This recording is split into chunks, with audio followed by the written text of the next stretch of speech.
God, we thank you so much for this opportunity to celebrate you and the greatest gift that you gave us through your Son, Jesus. So God, open our ears, and let faith come by hearing, and hearing by your word, God. Let your spirit be magnified. Let your name be glorified. Let the devil be terrified. In Jesus' name. Amen. Amen. I'm here to preach the first word, if you will. If you have your Bibles, or if you know it, turn to Luke 23:34. First word, first saying that Jesus says. We'll get to it in a minute, but it's amazing that when Jesus begins his ministry, we hear in Luke chapter 3, his Father saying that this is my Son, in whom I am well pleased. The Father speaks, and everyone hears his daddy speak to his Son. He leads this ministry on earth with the affirmation of the Father. Before one miracle is done, before one sermon is preached, before one person is healed, his daddy is already pleased with him. Right. So this connection between Father and Son is seen at the beginning of his ministry. And then throughout Jesus' ministry, we see him time and time again talking to his Father. He would go to the mountain and talk to his Father. He would pull away from his disciples and talk to his Father. And he was in the garden and he talked to his Father and said, Lord, not my will, but your will be done. Yeah. Let this cup pass from me, but nevertheless, not my will. So this Father and Son relationship is this beautiful relationship of the Trinitarian God. Father, Son, and Spirit happening. It happened all at the beginning to let people know this is not a regular prophet. This is not just a teacher. He is the prophesied one to come and save us from our sins. His name is Yeshua. His name is Yahweh is salvation. He is Emmanuel, God with us. The 400 years of silence is now complete. But yet God does not grow silent even in the midst of his greatest pain. But then he meets these 12 rambunctious, ratchet people and calls them to be his disciples. You know, probably would call people like Snoop Dogg, DJ Khaled, Cardi B, Michael Jordan. Michael Jordan. You know what I'm saying? Like, he would call people like that, Tupac, Biggie, to be his disciples. You know, God calls the least, and we expect to do the best for him. That's who the Father does. So he calls these people, and Jesus says, look, I'm going to give you the same authority I got. You're going to cast out demons. You're going to preach the gospel. You're going to do miracles, right? So they're doing all this, Judas included. He had power too. Isn't that amazing? He had power. Even your betrayers got power sometimes. But he gave it to them. And it's amazing how, some pastors won't even give up their pulpit, but Jesus gave up his authority.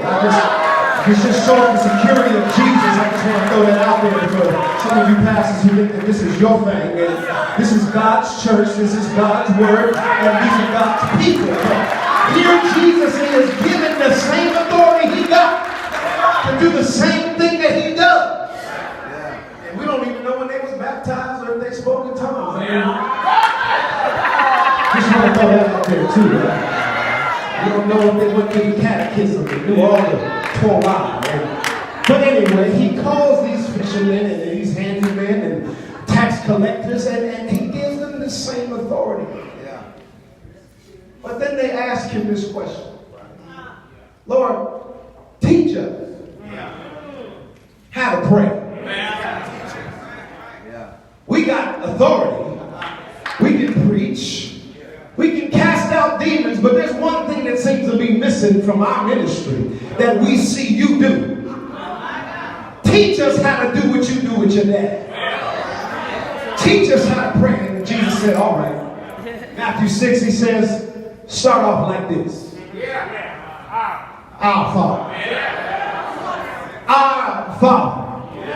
And so here it is. Jesus is on the cross. His Father speaks to him in the beginning of his ministry. Jesus speaks to him throughout his ministry. And Jesus never stopped speaking to his daddy in his greatest agony. And just like he taught his disciples to pray, he says, Father. He knows who he's talking to. See, Jesus talks to the Father of forgiveness first. Many of us, when we are wronged, we talk to everybody else but the Father. We talk about the people who talked about us, talk about how we want to get back to them. But Jesus, who could have really talked about, they beat me, I'm innocent, God get them. But he says, Father. Talks to the Father of forgiveness first. I want you to learn this today. Forgiveness is not a hot topic in church no more. We'd rather be super saved and spiritual and 12 steps of prosperity. And how can I get the baddest chick and the flyest dude? And that's what we'd rather. But forgiveness is not the hottest topic no more. But here is Jesus talking to the Father saying, hey, I'm the only person I can call out to. Father, I stretch my hands to thee. No other help I know. He's going right to the person who talked to him from the beginning of his ministry, who he's always had a relationship with. And the problem with church folk is we don't talk to the Father first.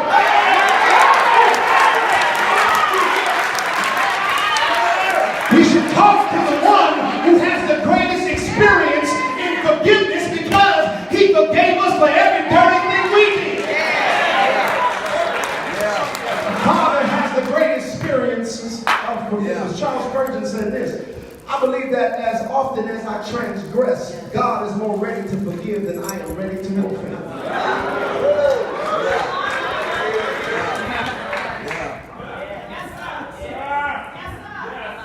Father, forgive them. Forgive them. Them is us. Them was them. Them is our sin in the future. The effective nature of the blood of Jesus is that he died and his blood was the substantial sacrifice before we were ever born.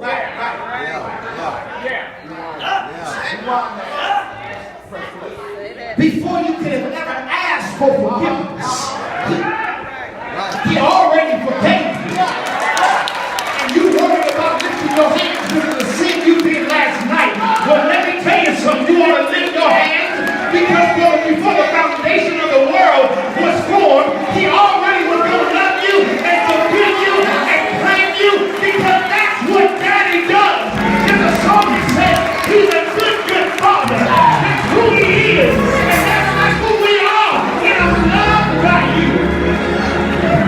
Forgive them.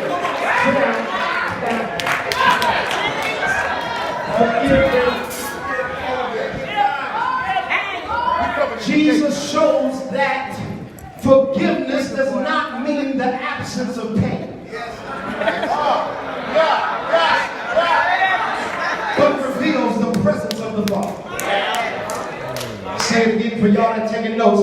Forgiveness does not mean the absence of pain. It reveals that we are still in the presence of the Father. He's on the cross, nailed, bleeding, whipped 39 times, body swollen so they cannot recognize him that he's a man. And yet he's asking for forgiveness for the abusers and the accusers who put this innocent man up for our guilty sin.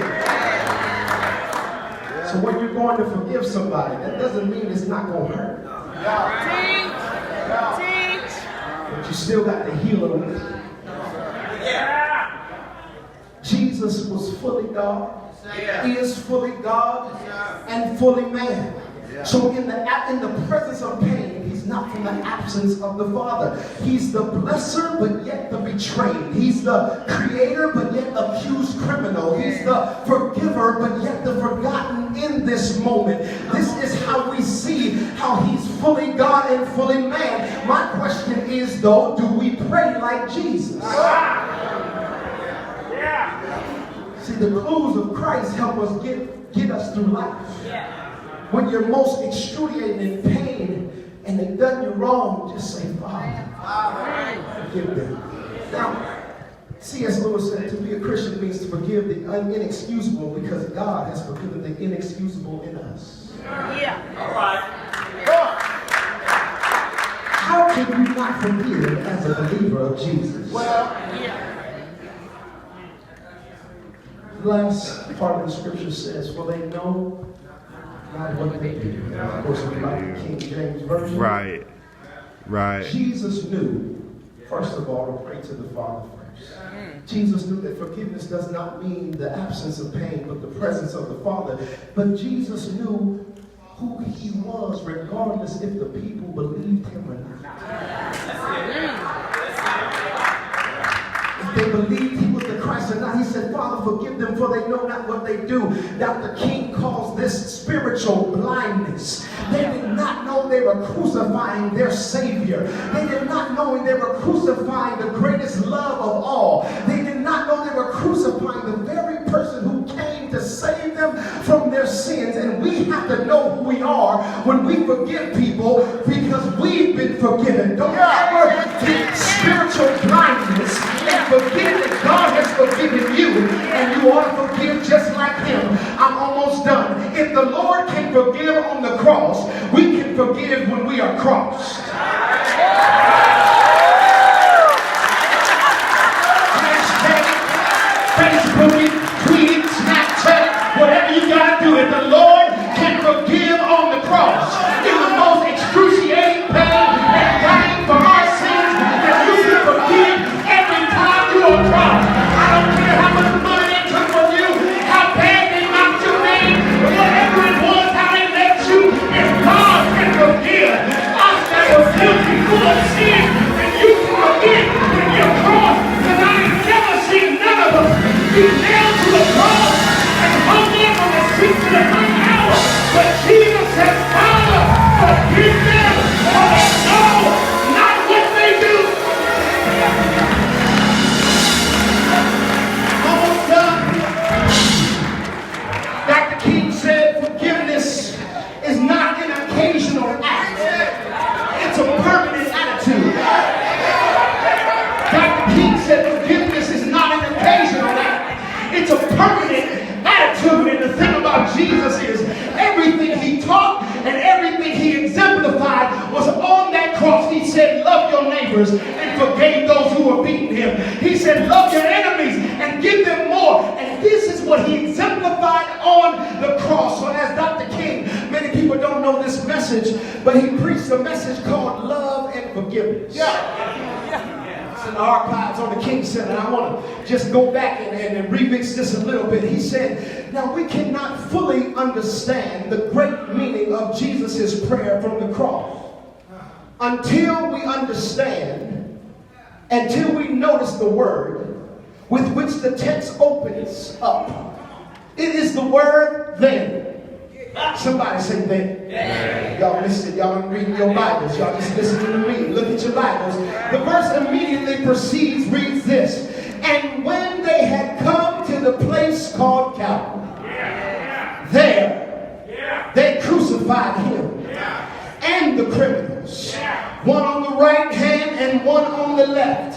Then Jesus said, y'all missed it. They crucified him, hung him between two guilty criminals. They had already beaten him 39 times, already mocked him that he was a king and put a crown of thorns on his head. Then Jesus says, Father, forgive them. When he was dying in the most ignominious death, then, when the wicked hands of the creature had dared to crucify the only begotten Son of the Creator, then, when the vileness of the human heart was displayed in climactic delivery, then Jesus says, Father, forgive them. Behind that then could have been another reaction. I would have said, Father, forgive them, because they know what they're doing. I would have said, good deal with them jokers. If they wreck you, and they won't get it right in 2018, but I'm so glad I ain't Jesus. Because he